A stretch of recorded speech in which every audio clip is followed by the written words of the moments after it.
1977. Avant, personne ne savait c'était quoi Star Wars. Mais George Lucas va changer la culture pop pour toujours.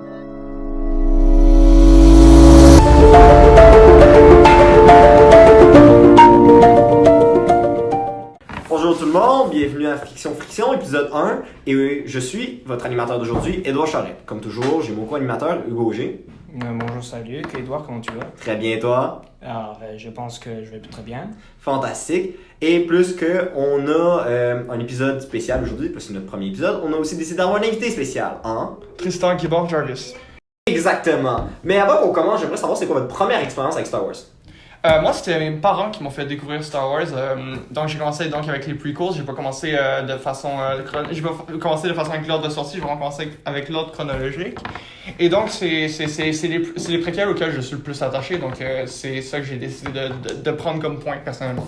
Ok, moi, je sais pas comment j'ai découvert Star Wars. Je pense que c'était juste intégré dans mon cerveau, dans la culture. Comme Tout ça le monde devrait. connaît Star Wars, t'es supposé connaître Star Wars. Mais qu'en est-il de toi, l'animateur Édouard? Moi, mon introduction à Star Wars, c'était par mon père qui a décidé, mon fils est assez vieux pour voir une planète exploser. Alors à 5 ans, il m'a fait écouter Star Wars. À 6 ans, quand on est allé dans un chalet, j'ai écouté le 6, Empire Strikes Back.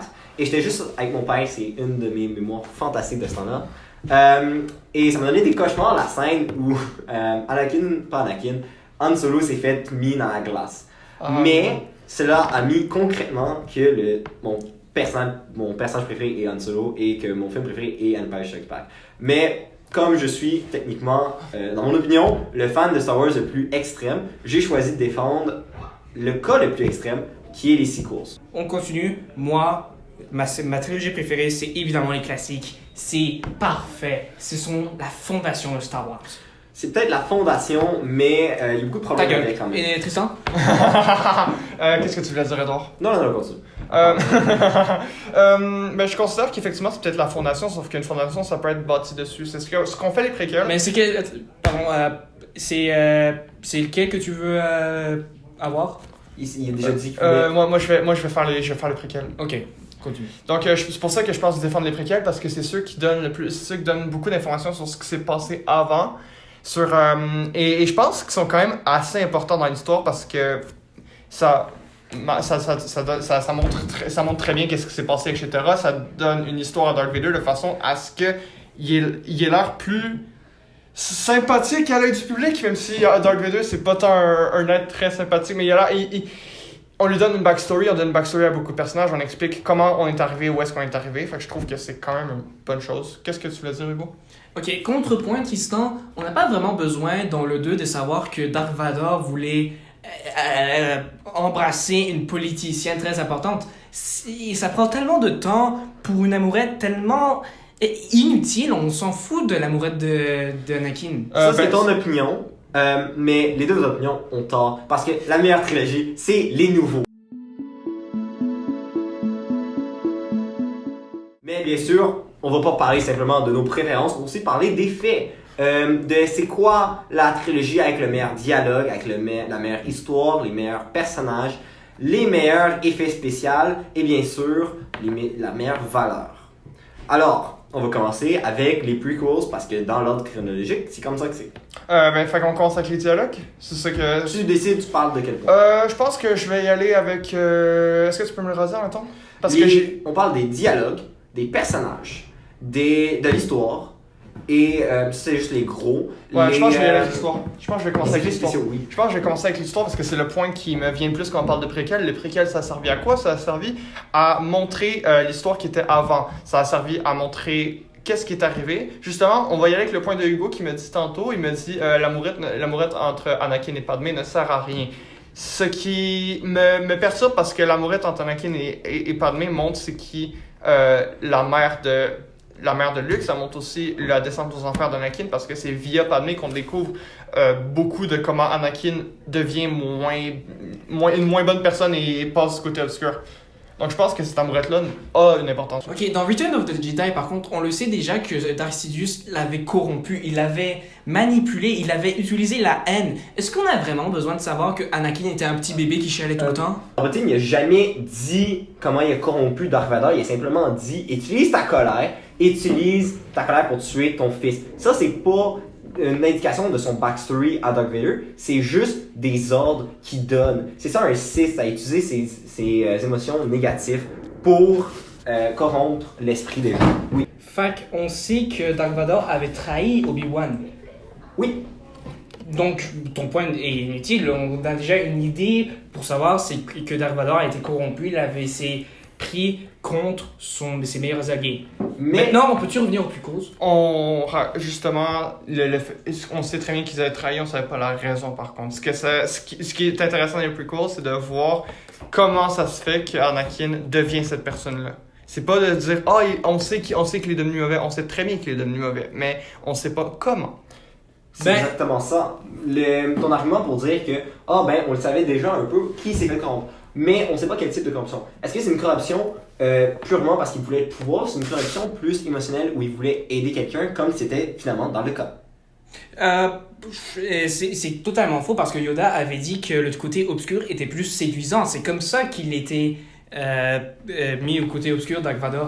Mais la séduction n'est pas nécessairement un concept concret. Une séduction de quoi? Une séduction du pouvoir, une séduction de l'argent, une séduction de l'amour. C'est quoi qui séduit? Oui, mais ça on le sait pas.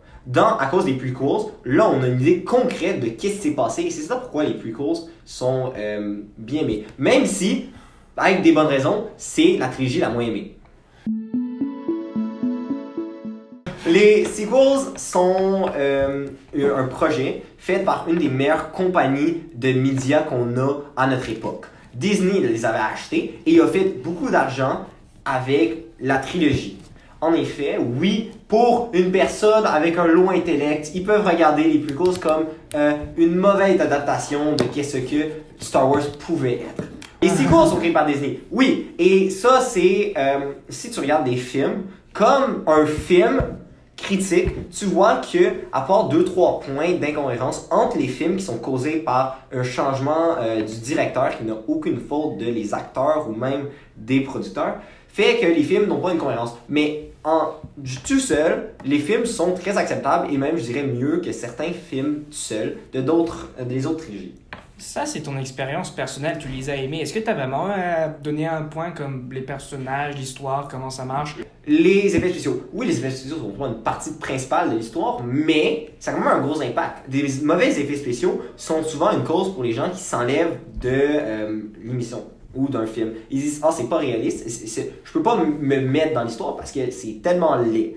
Donc, les effets spéciaux aident beaucoup. Dans la trilogie originale, il n'y avait pas beaucoup d'effets spéciaux, c'était toujours juste des buildings, des grosses portes qu'on faisait. Il n'y avait pas de 3D à part quelques trucs que les gens avaient mis. Et ça marchait bien avec l'air du temps, sauf que je comprends. Pas justement l'air du temps, mais le message qui était envoyé.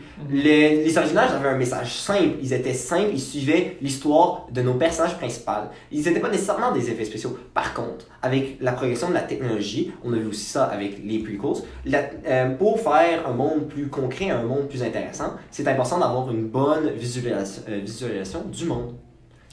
Oui, je suis d'accord avec toi sur les effets spéciaux là-dessus. Je pense que les séquelles le gagnent pour une raison très simple, c'est les derniers qui ont sorti. Sauf que je considère que, malgré tout, les effets spéciaux marchent si il y a une histoire derrière. Sinon, effectivement, ça peut être des bons films popcorn, des bons films à écouter tout seul, sauf que je pense pas que les films Star Wars sont nécessairement des films qui sont...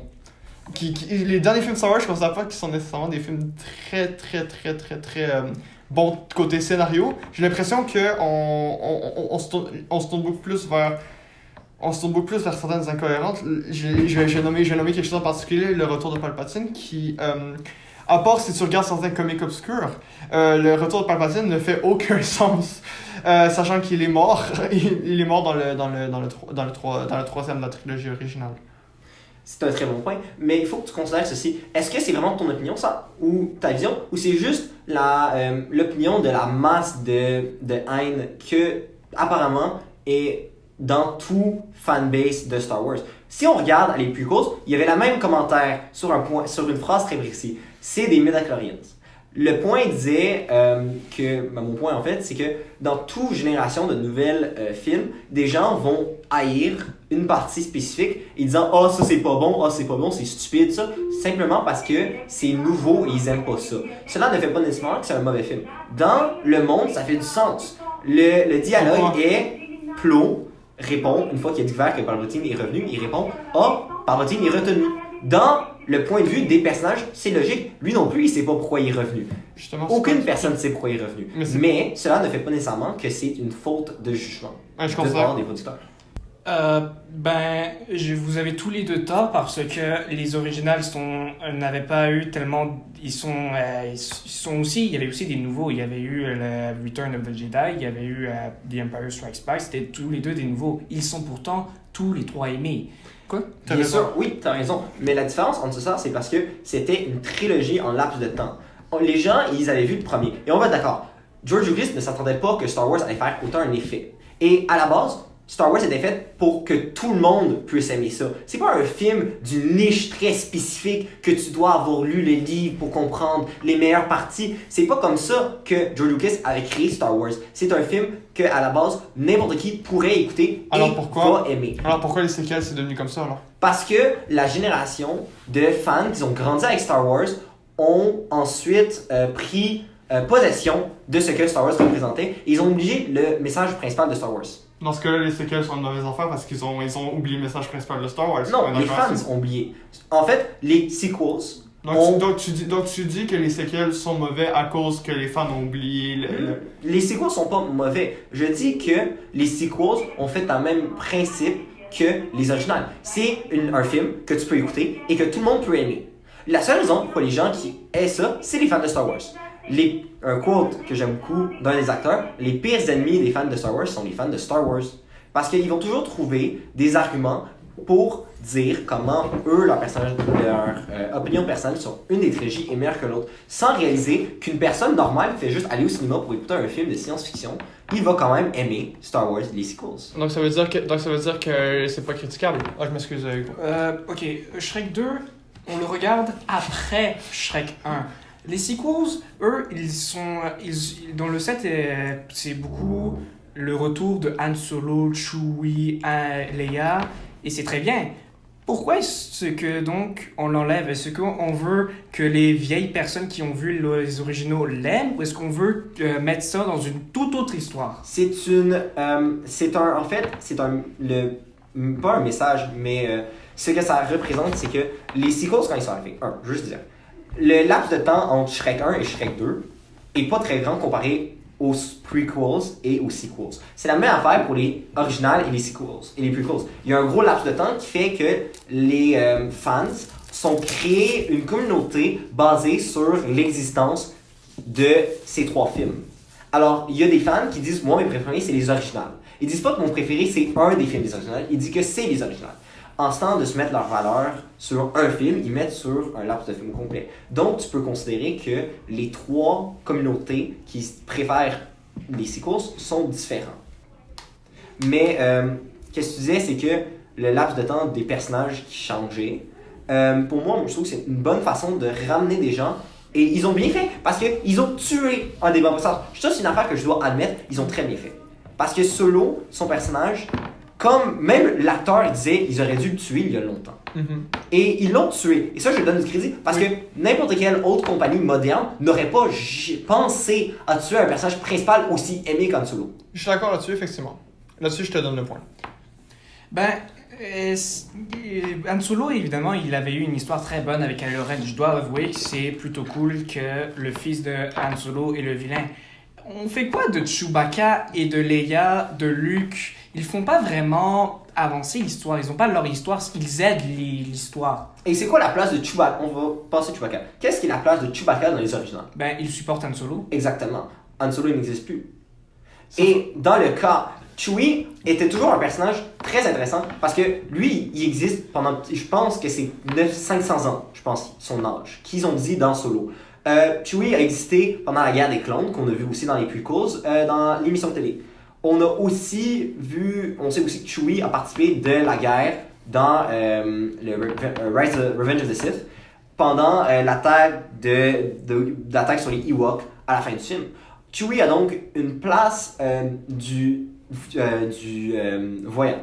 C'est un personnage qui est supposé juste d'être là et de prendre la place d'un regardant, un figurant qui n'est pas dans l'action. C'est ça pourquoi, à la fin de l'original, il n'y a pas eu de médaille. C'est pas Chewie le personnage principal. Il fait juste représenter une personne, une figure constante dans les séries. Même affaire pour les deux robots principaux. Ce sont des personnages figurants qui sont juste là pour donner de la stabilité. Vous savez ce qui a réglé ce problème-là, justement, de pas avoir de contexte, de pas avoir de problème de ces personnages-là, je dois le mettre, je dois pas le mettre. Les préquels qui avaient pas ces personnages-là, qui en avaient pas besoin. On a juste montré comment ces personnages-là sont arrivés, donc on a écrit une histoire via ce qui était arrivé avant et via leur backstory. Tandis que dans les séquelles, on n'a pas nécessairement quelque chose à raconter avec ces personnages-là. Leia, je ne constate pas qu'il y a quelque chose nécessairement à raconter. Je vois Hugo, Ok, mais R2D2 et C3PO, ce sont juste des droïdes au hasard dans les originaux.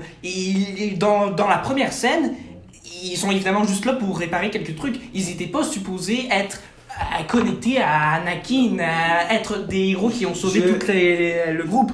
Ils sont supposés être des personnes random. Et aussi, Chewbacca, il n'était pas un figurant. Dans Empire Strikes Back, c'était lui qui avait trouvé C3PO. C'était lui. Donc, utiliser Chewie comme quelqu'un de figurant, c'est ignorer les originales. C'est quelque chose que les prequels ont fait. Tu parles de comment C3PO et R2D2 sont des personnages aléatoires. N'est-ce pas, c'est ton point? Cela est clairement faux. Parce que si tu regardes la scène, on voit clairement que R2D2 et C3PO sont spéciales. Parce que pense à ça. L'histoire du premier, c'est qu'il y a une attaque, pas une attaque, mais qu'ils sont sur un vaisseau d'un politicien, qui est Léa Organa. Logiquement, tu vas avoir un robot traducteur, n'est-ce pas? C'est ça le modèle de C3PO. Mais, t'en aurais combien en passant?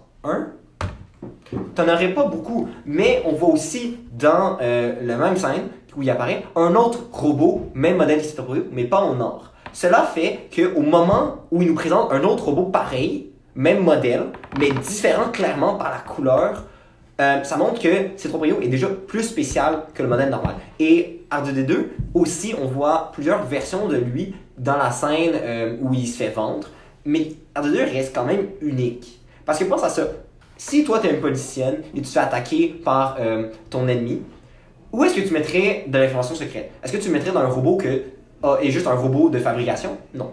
On sait aussi, dans l'original, que le robot appartenait à Obi-Wan. Et le robot, c'est un messager. Exactement. R2D2, c'est un messager dans les originaux. Donc, dans les originales, c'est un messager. Et la même chose pour dans les prequels.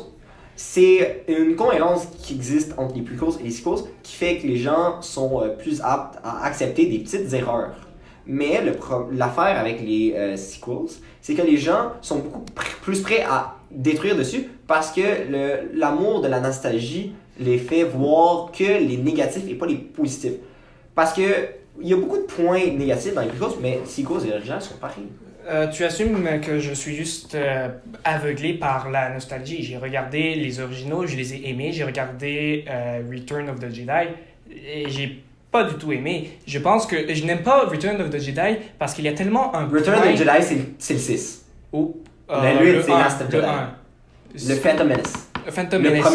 Il y a trop de points sur les foutus politiques. On s'en fout du Sénat. On s'en fout que les Jedi ils ont besoin d'une armée. Et je pense que qu'est-ce que tu as à dire? Je pense que ça montre une certaine puissance du côté de Palpatine, le fait qu'il soit à ce point genre gros qui contrôle littéralement le Sénat. Je trouve que ça montre bien que Darth Sidious c'est un personnage qui est puissant et qui peut influencer la masse et donc que c'est quelqu'un qui dès le début était. Et tu as raison, c'est très intéressant et ça montre il y a une raison pourquoi il l'a mis, mais la différence et c'est ça pourquoi l'argument de les gens ils sont plus un core fanbase des fans aiment plus les original et les prequels. C'est parce que ils expliquent des affaires qu'ils aiment déjà dans l'original. Par contre, si tu serais juste un fan de sci-fi qui a jamais écouté Star Wars et tu écouterais, on va dire, Attack of the Clones, tu vas demander tellement de questions. T'arrives, tu vois tu vas voir Padmé et tu vas voir, je te connaissais quand j'étais jeune. Pour quelqu'un qui n'a jamais vu ce film, il va se dire, what the, quoi? C'est qui cette femme? C'est quoi la relation entre, clairement, le personnage principal? On peut dire un rapport que c'est quel? Non, les sequels sont basés, ils ont un point commun et tous les personnages qui sont importants ont aucune corrélation entre un ancien personnage. Les 3 personnages qu'on voit revenir sont des personnages qui est tellement fusionné avec la fiction sci-fi que c'est presque impossible de voir quelqu'un aller dans le cinéma pour écouter un film sci-fi et ne pas connaître c'est qui ces personnages. Tu peux demander à, je parie, 100% des personnes et au moins 80 vont vous dire oui, j'ai déjà entendu parler de Luke Skywalker ou je sais c'est qui Han Solo, je sais c'est qui Chewbacca, je sais c'est quoi R2D2. C'est parce que c'est inclus dans notre fiction, dans notre culture populaire. Okay. Ça pourquoi c'était plus facile d'utiliser. Mais à part ça, on voit pas d'autres références à Star Wars à part les originales dans les sequels. C'est des contenus nouveaux et ça pourquoi les gens aiment pas ça. Dans 30 ans, les gens ils vont regarder les prequels, ils vont se dire c'était pas finalement mauvais. J'ai regardé les prequels, ça fait pas mal longtemps qu'ils sont venus. Je n'aime toujours pas les prequels. C'est que tu es en train de me dire que je suis aveuglé par quelque chose que j'ai définitivement pas aimé. Quels sont tes points? Pourquoi t'as pas aimé les prequels? Parce qu'il y a trop de points sur la politique, sur le Sénat, sur Palpatine. Palpatine n'est même pas supposé être la figure de l'Empire, il est supposé être derrière les sombres. Exactement. Il n'était même pas dans le premier des Parce que George Lucas n'avait pas prévu ça. Mais exactement, tu as raison. Mais c'est ça, les films, les prequels étaient spécifiquement faits pour les fans de Star Wars, pendant que les sequels étaient faits pour les fans de tout. Étaient faits généralisation comme les originales. C'est les prequels qui sont faits beaucoup plus spécifiquement pour expliquer des questions que les fans ils avaient de Star Wars. Mais quelle question tu... Et donc, c'est utile dans ce cas-là. Si c'est ça le but du film, c'est utile de l'avoir, je pense. Dans ce cas-là, et justement pour revenir au point de ce personnage-là, je le connais, ce personnage-là, je le connais pas. Somehow Palpatine returned dans le 9e. Oui, je peux comprendre peut-être Luke Skywalker, Leia Organa, peut-être à la limite, mais Palpatine, c'est pas nécessairement un personnage que tout le monde connaît. Les gens connaissent Darth Vader, ils ne connaissent pas nécessairement Palpatine. Si on part sur ton argument par rapport à Attack of the Clones, on va partir sur le même argument que The Last Jedi, les gens ne connaissent pas Palpatine. Ok, Edouard avait fait un argument avec les prequels répondre à des questions. Quelles questions est-ce qu'on répond vraiment dans les prequels? On répond à c'est d'où que C3PO vient, c'est d'où que R2D2 vient. Non, on n'avait pas besoin de savoir. R2D2 et C3PO, ils étaient juste là. R2D2, certes, il était intelligent, mais il n'était pas un pilote qui avait sauvé Obi-Wan, Qui-Gon Jinn, Anakin, Padmé, tout le monde. On a trop sur des points de l'histoire à l'instant. Mais on oublie le fait, à part l'histoire, il y a aussi des points pour que ce soit un bon film. On a déjà parlé aussi de le visuel, mais je pense qu'on devrait peut-être parler aussi d'un aspect que les gens se rappellent de pourquoi les prequels sont pas des très bons films. Le dialogue est très... il sort de la réalité. Tu vas jamais entendre une personne parler comme il fait dans les prequels. Des sequels et l'original, il n'y a pas autant ce problème-là. Ça reste quand même qu'ils ont donné quand même des lignes qui sont devenues très iconiques. Oui, parce qu'ils sont particuliers. Ouais, ben justement, si c'est particulier que c'est iconique, effectivement, ça sort de la scène, mais je considère qu'à un moment donné, ça peut quand même donner des moments mémorables. On va se rappeler de la confrontation finale entre Anakin et Obi-Wan, parce qu'il y a deux lignes qui sont très très très iconiques, le I have the high ground et I hate you, qui sont très iconiques. Ils sont iconiques parce que les fans ont fait qu'ils sont iconiques. C'est pas parce que c'est des excellentes lignes. Non. Si tu veux une excellente ligne, tu dois regarder des films comme Breaking Bad ou des émissions comme Breaking Bad ou aussi de Star Wars Ender où le dialogue est réellement existant et il y a une émotion derrière. Tu sens pas cette émotion-là quand tu arrives devant la scène dans le Attack of the Clones où comment dire, Anakin essaie de séduire pas Léa, mais Padmé. Et c'est quoi sa scène? Ah, j'aime pas le sable. C'est court, c'est rough. C'est pas une affaire qu'une personne dirait normalement qui me fait sortir. Ok, on parle beaucoup des prequels et des sequels, mais est-ce que vous avez des points contre les originaux? Les originales sont tellement faciles à modifier que George Lucas a fait 3 rééditions différentes pour approuver, pour rendre meilleur. Le fait que tu parles même pas des originales. Quand tu penses aux originales, tu penses souvent aux éditions rééditionnées. Ouais. À la fin du Return of the Jedi, la scène qu'on pense, c'est Anakin Skywalker qu'on voit dans les prequels. Mais originalement, c'était pas ça. Et on voit un gars que personne connaît. Et là, les gens sont comme, c'est qui lui? Ça prend 2-3 secondes à réaliser que c'est le père de Luke. Ensuite, il y a aussi le point très concret de le manque de... Pas de raisonnement, mais le manque de connexion entre la relation entre Léa et Luke. Le manque de relation entre Leia et Luke? Le manque est plus le trop de relation. Ouais, Eh bien- j'avoue que le plot twist qui sont frères et sœurs, ça fait un peu weird dans l'idée que ça fait On parle que de, le reste c'était très. on c'était parle de très- Leia en ce moment, mais je voudrais juste ramener que Han Solo, sa relation avec Leia, elle est excellente. C'est comme un film de romance dans un film de science-fiction. Je m'excuse C'est un très très honnête. grandement. Mon amour est partout dans Star Wars. La scène de romance Non. n'est non existante dans aucun des films. Han Solo, j'ai l'impression que sa romance avec Leia, c'est très. Le terme, est-ce que c'est womanizer ou juste sexiste, entre guillemets? Parce que j'ai l'impression que c'est beaucoup ce côté-là de. On parle de quelqu'un qui se fait dire non, clairement, et qui va continuer, jusqu'à ce que ça marche. Mais c'est ça le personnage de Han Solo. Non, C'est j'ai levé la main. c'est une bonne affaire, ça? Han Solo n'est pas un womanizer. Dans le 4, il avait dit clairement, il est pas pour le cul de Leia, il était pour son argent. Il est greedy, il aime C'est l'argent. fort ton saveur, ça! Ne sexualisez pas les femmes! Non, Volez l'argent. laissez-moi parler. Mais dans Empire Strikes Back, on le voit grandir. Dans la fin du 4, on le voit revenir pour sauver Luke. Dans le 6, il est même pas un womanizer. Il avait dit, si jamais tu veux être avec Luke, ça me va.